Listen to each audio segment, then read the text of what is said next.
जय माता दी। आइए सुनते हैं दुर्गा सप्तशती का चौथा अध्याय।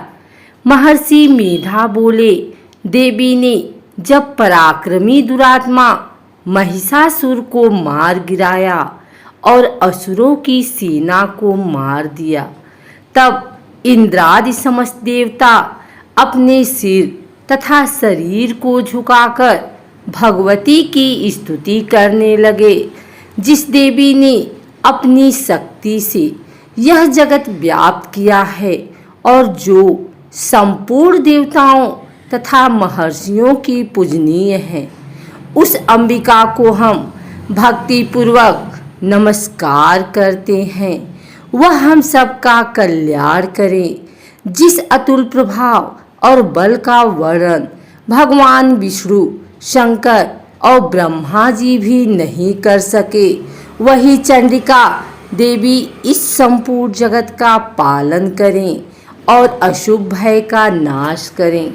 पुण्यात्माओं के घरों में तुम स्वयं लक्ष्मी रूप हो और पापियों के घरों में तुम अलक्ष्मी रूप हो, और सतकुल में उत्पन्न होने वालों के लिए तुम लज्जा रूप होकर उनके घरों में निवास करती हो। हम दुर्गा भगवती को नमस्कार करते हैं।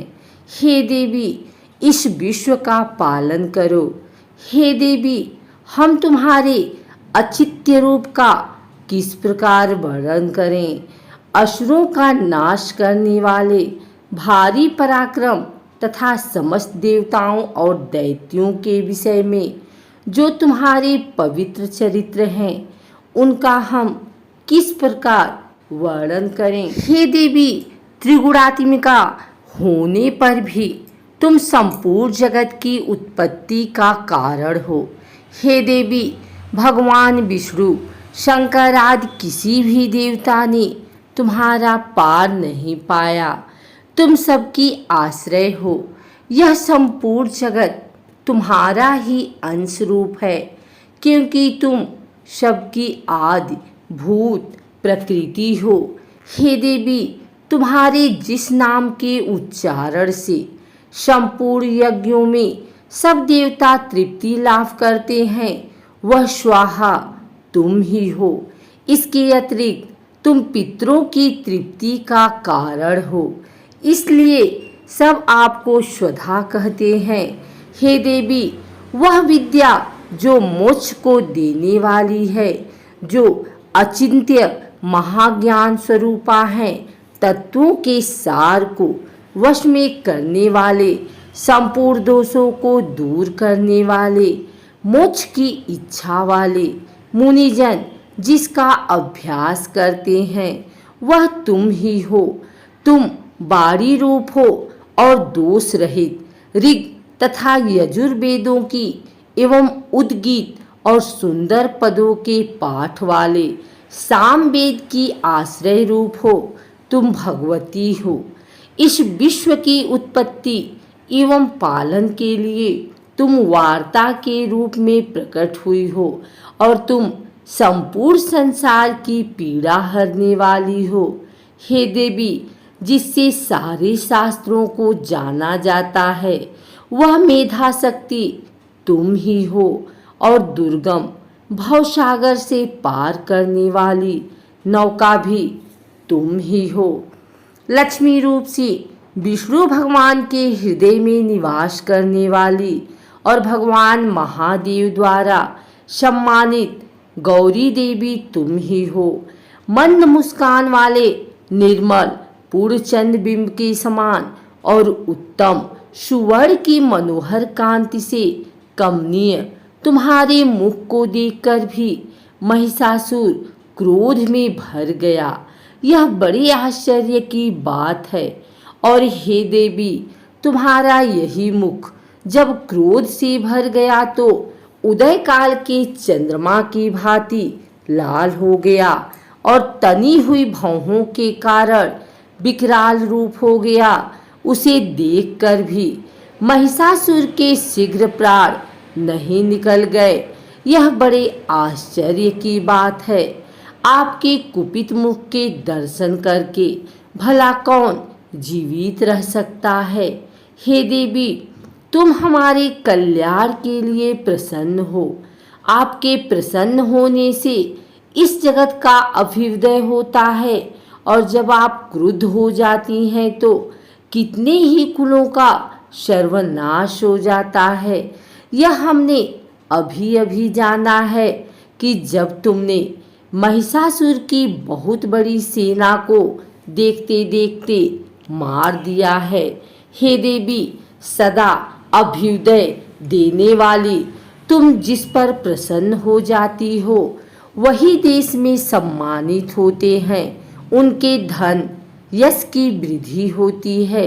उनका धर्म कभी शिथिल नहीं होता है, और उनके यहाँ अधिक पुत्र पुत्रियाँ और नौकर होते हैं। हे देवी, तुम्हारी कृपा से ही धर्मात्मा पुरुष प्रतिदिन श्रद्धापूर्वक यज्ञ करता है और धर्मानुकूल आचरण करता है, और उसके प्रभाव से स्वर्गलोक में जाता है, क्योंकि तुम तीनों लोकों में मनवांछित फल देने वाली हो।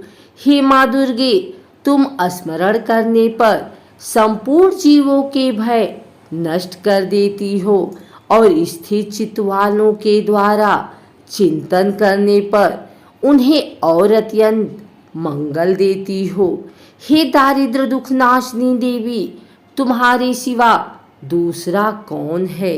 तुम्हारा चित्त सदा दूसरों के उपकार में लगा रहता है। हे देवी, तुम शत्रुओं को इसलिए मारती हो कि उनके मारने से दूसरों को सुख मिलता है।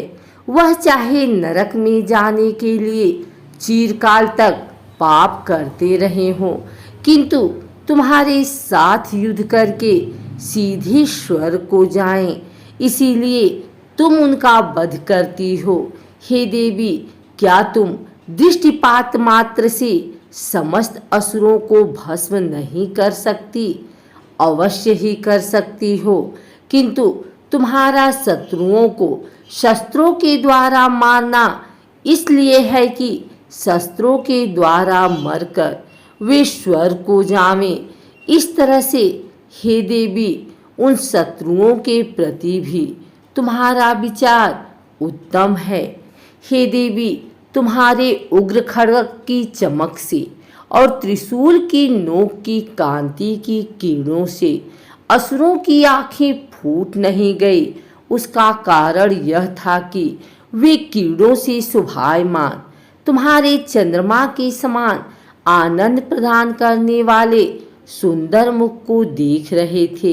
हे देवी, तुम्हारा शील बुरे वृतांत को दूर करने वाला है, और सबसे अधिक तुम्हारा रूप है, जो न तो कभी चिंतन में आ सकता है और न जिसकी दूसरों से कभी तुलना ही हो सकती है। तुम्हारा बल व पराक्रम शत्रुओं का नाश करने वाला है। इस तरह तुमने शत्रुओं पर भी दया प्रकट की है। हे देवी, तुम्हारे बल की किसके साथ बराबरी की जा सकती है, तथा शत्रुओं को भय देने वाला इतना सुंदर रूप भी और किसका है। हृदय में कृपा और युद्ध में निष्ठुरता, यह दोनों बातें तीनों लोकों में केवल तुम्ही में देखने को आई हैं। हे माता, युद्ध भूमि में शत्रुओं को मारकर तुमने उन्हें स्वर्ग लोक में पहुंचाया है। इस तरह तीनों लोकों की तुमने रक्षा की है, तथा उन उन्मत्त असुरों से जो हमें भय था उसको भी तुमने दूर किया है। तुमको हमारा नमस्कार है। हे देवी, तुम शूल तथा खड्ग से हमारी रक्षा करो, तथा घंटे की ध्वनि और धनुष की टंकार से भी हमारी रक्षा करो। हे चंडिके, आप अपने शूल को घुमाकर पूर्व, पश्चिम, उत्तर तथा दक्षिण दिशा में हमारी रक्षा करो। तीनों लोकों में जो तुम्हारे सौम्य रूप हैं तथा घोर रूप हैं, उनसे हमारी रक्षा करो तथा इस पृथ्वी की रक्षा करो। हे अंबिके, आपके कर पल्लवों में जो खड्ग, शूल और गदा आदि शस्त्र शोभा पा रहे हैं, उनसे हमारी रक्षा करो। महर्षि बोले कि इस प्रकार जब सब देवताओं ने जगत माता भगवती की स्तुति की और नंदवन के पुष्पों तथा गंध अनुलेपों द्वारा उनका पूजन किया और फिर सबने मिलकर जब सुगंधित व दिव्य धूपों द्वारा उनको सुगंधित निवेदन की, तब देवी ने प्रसन्न होकर कहा, हे देवताओं, तुम सब मुझसे मनवांछित वर मांगो। देवता बोले, हे भगवती, तुमने हमारा सब कुछ कार्य कर दिया, अब हमारे लिए कुछ भी मांगना बाकी नहीं रहा, क्योंकि तुमने हमारे शत्रु महिषासुर को मार डाला है। हे महेश्वरी, तुम इस पर भी यदि हमें कोई वर देना चाहती हो तो बस इतना वर दो कि जब जब हम आपका स्मरण करें तब तब आप हमारी विपत्तियों को हरण करने के लिए हमें दर्शन दिया करो।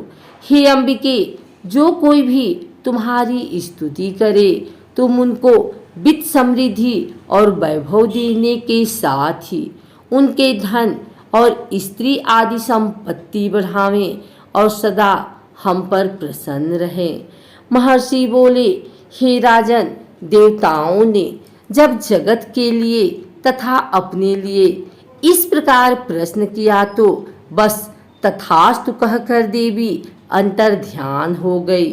हे भूप, जिस प्रकार तीनों लोकों का हित चाहने वाली यह भगवती देवताओं के शरीर से उत्पन्न हुई थी, वह सारा वृतांत मैंने तुझसे कह दिया है।